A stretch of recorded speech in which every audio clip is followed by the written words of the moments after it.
All right, today I'm going to talk about something a little bit more serious, and it's something that I'm personally going through and that you may resonate with as well.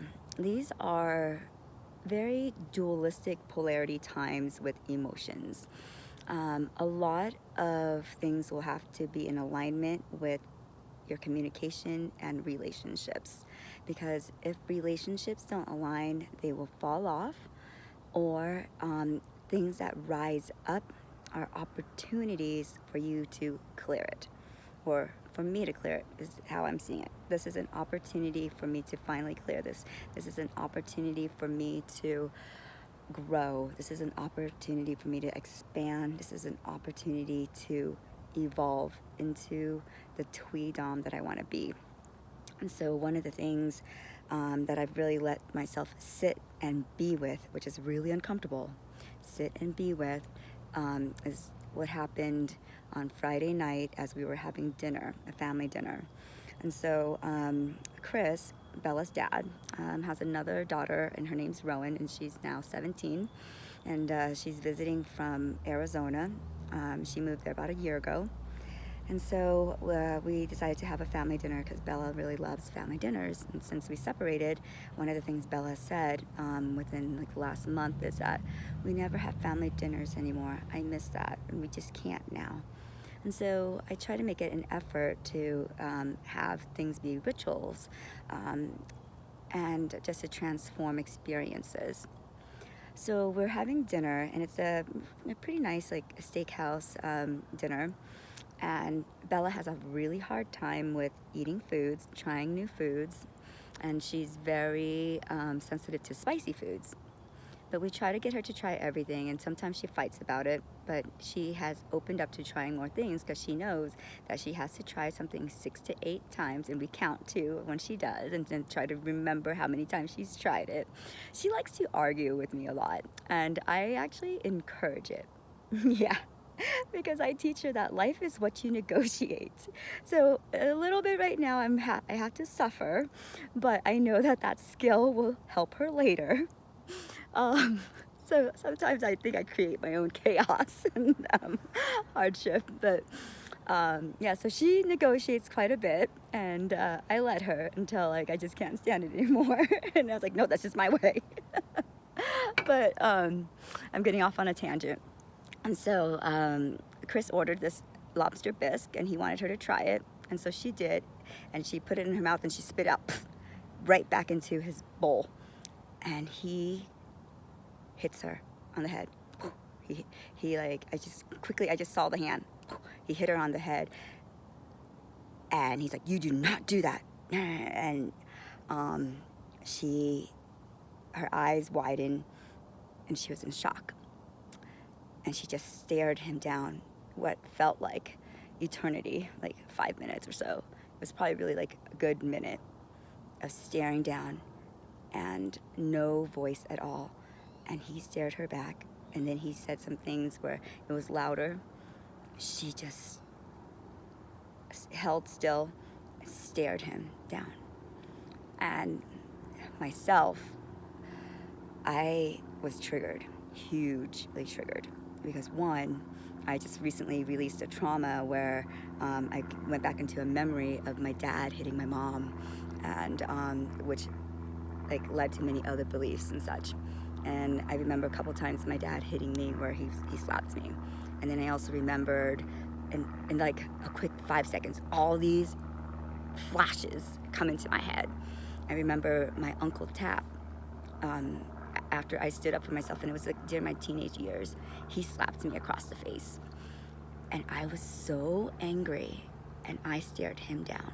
And I remember the evil thoughts that I had, the revenge that I want to get, the anger, the bitterness, and just like, I'll show you. And I didn't fight back. It's like, I know to keep silent now, but I'll get my revenge. Yeah. And so I don't believe in violence or any kind of hitting, because I believe that actually that makes a child, if they are quiet, they will actually later on find ways to do what they want and be quiet about it. And anyways, it just like still shakes me up, and I've been doing work on it all this weekend with clearing it and letting myself sit with it.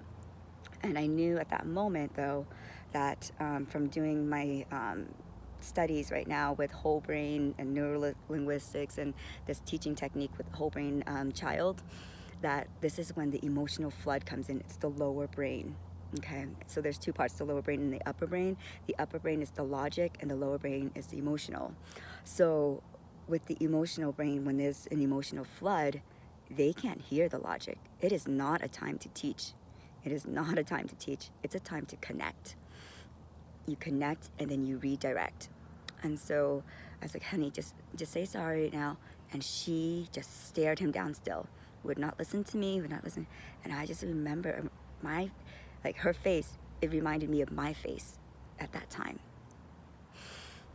And so then she and I went for a walk, and I just connected with her. Didn't say that she was wrong or whatever. I just connected with her. And then she started to cry, and she let it out. And I was like, it's okay, honey. It's okay. We can talk about it in a little bit. And I let her cry it out. And I really connected with her just so she can feel it. And then we talked. And then when we talked, and I was able to get her to a logic side, and not to say that she was wrong, I just said, okay, what can we do better next time? And then I let her think about it. And then we talked about how we can spit it into a napkin. Okay, because it was a soup, she can just have wiped it. She could have just taken her water to drink to wash it down. What would make her feel the best? Or like maybe spit outside on a plate instead of back into the bowl. And so she decided that the napkin would be the best, and that she would always have a napkin with her when she eats, and she's gonna put it on her lap now or right by her side so it's close. We felt better, and so then I was like, okay, now when we come back, what should we do? And she didn't want to apologize. She is stubborn. She did not want to apologize, and she wouldn't say it. And I said, why don't you try apologizing? Just say you're sorry, and then it's over, Bella. And she's like, I don't want to. And I looked at her, and then she asked, will you do it with me? So I said, yes, I'll do it with you. And then I suggested, after we apologize, we'll tell him our plan so that next time we won't do it like that again, and that we learned. And so then I had her tap. And you guys know I'm a believer in tapping.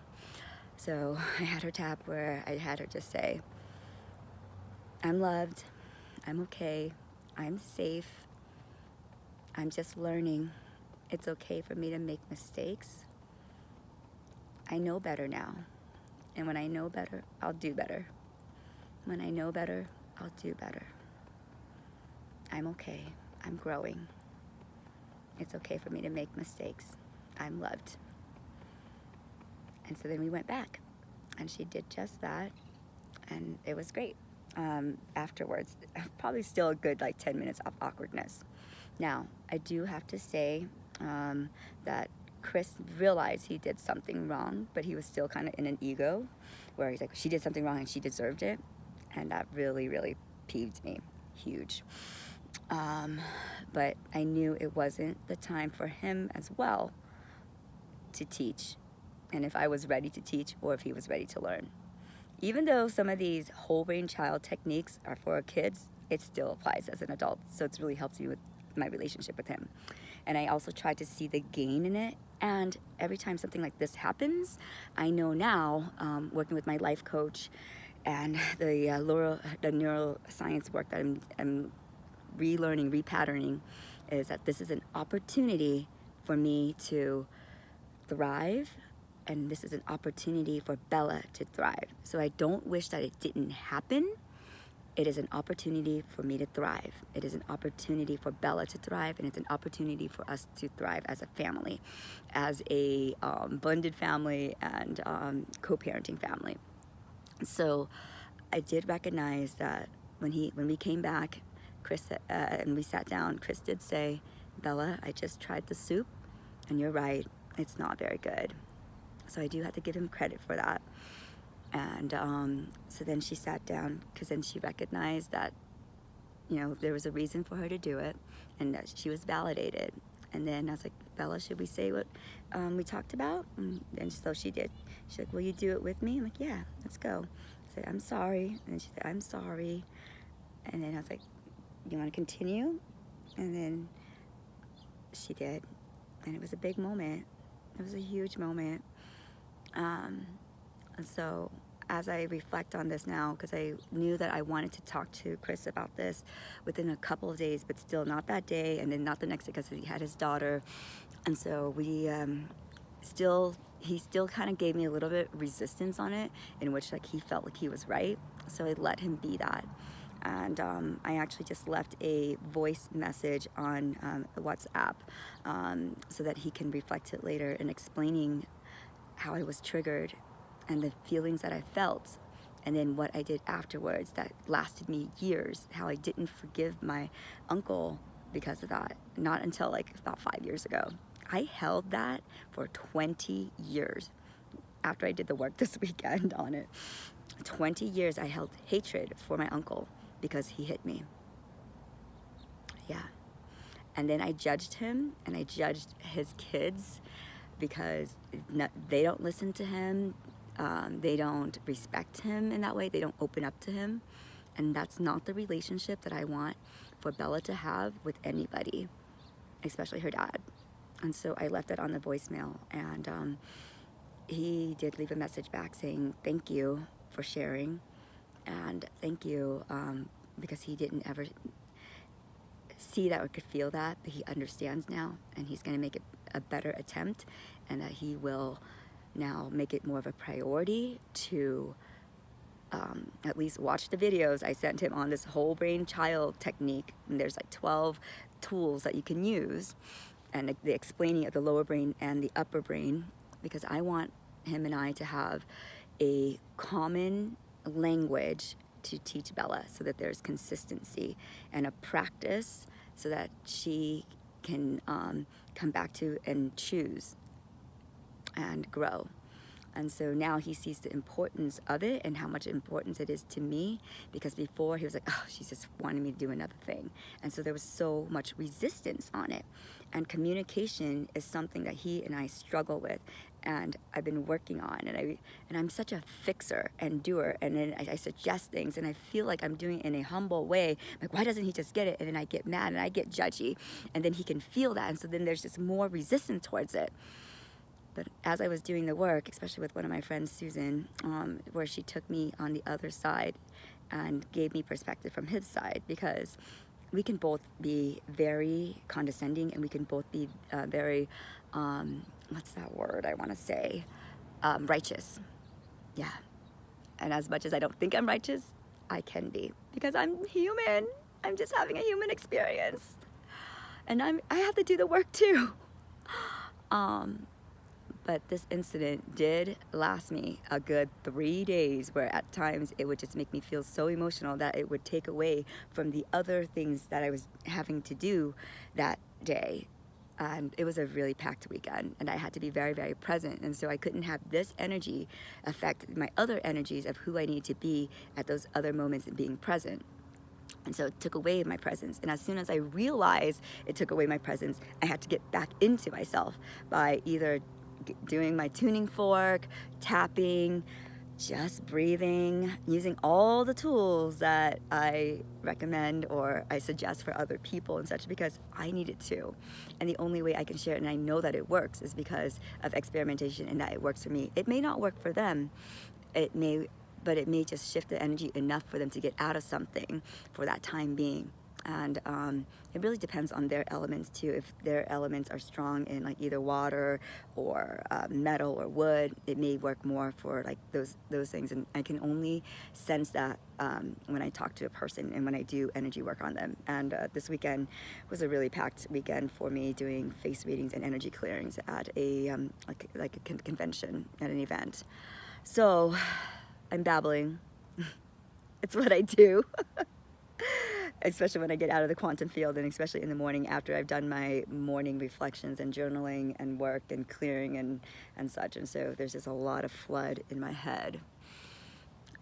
So my story to you is, if you are having struggles with someone, and especially if you are in a co-parenting relationship or you're in a family relationship where there's something that you have not been getting across and you feel like you're right and such, I really encourage you to examine the other side and doing some work with maybe some other people to talk you through it, because otherwise you're just in your head and in your righteousness. And also letting yourself be with those feelings, seeing why you're triggered, and really also surrendering, letting go of your ego for a higher good and an answer. So every day when I'm out here in nature, I ask to have my counsel, whoever needs to show up for me, angels, fairies, muses, mermaids, whatever it is, and like I invite them to tea, or I just talk out loud, and I especially give it up to the trees and nature, and I hug the trees, and I surrender, and I say that I surrender this to you, higher source. I surrender this to you, God, universe, whatever it is that you believe in. Okay, but if you surrender, and then I'm open to your creative answers. I'm open to your creative answers, and then just doing what you feel right, that's in your heart. Okay, so all these things, and October, I said, is Obstacle October, is an opportunity. It's an invitation for you to get stronger, more agile, more creative. So I hope that this fire chat this morning helped you out, and that you are able to move forward to give you strength, and also just embracing this obstacle and making it fun, and seeing the other ways to do it. And if you haven't checked out my little video on Bella doing an obstacle, which was the start of this whole thing for me, teaching her how to love obstacles in life, embracing the obstacles. And there's this book, and I never read it completely, only snippets of it, but it's by Ryan Holiday, and it's called The Obstacle is the Way. The obstacle is the way. So for this month, I want you to look at every obstacle as the way, the creative way for you. So may you be free, may you find peace, and may you have grace and courage.